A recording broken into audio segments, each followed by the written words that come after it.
Hyvät ystävät, tervetuloa Valkon hoitokodin 25-vuotisjuhlatilaisuuteen. Me vietetään tänään toiminnan 25-vuotisjuhlavuotta. Ja Jarmo sanoisi tähän kohtaan, että ne ottaa jo on.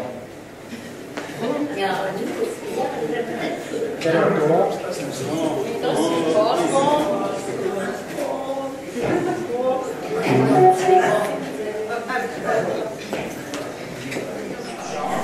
Me olemme hakeneet Keskuskauppakamarilta kahta 25-vuotisansiomerkkiä, jotka on myönnetty. Raili-Sinikka elinkeinoelämän tunnustuksena 25 jatkuneesta ansiotyöstänne Helsingissä 2016 Keskuskauppakamarin ansiomerkkilautakunta. Saa kohentaa.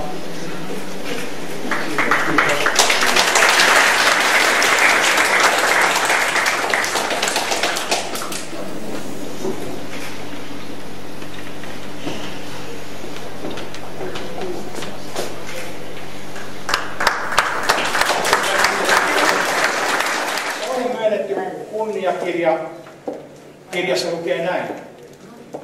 Keskuskauppakamari on päättänyt antaa hopeisen ansiomerkkinsä teille, Susanne Maria Denise Vaukkonen, maan elinkeinoelämän tunnustuksena 25 vuotta jatkuneesta ansiokkaasta työstänne Valkon hoitokodissa Helsingissä 4.2.2016 Keskuskauppakamarin ansiomerkkilautakunta.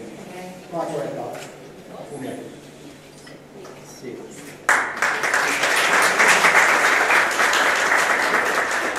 Seuraavaksi meillä esiintyy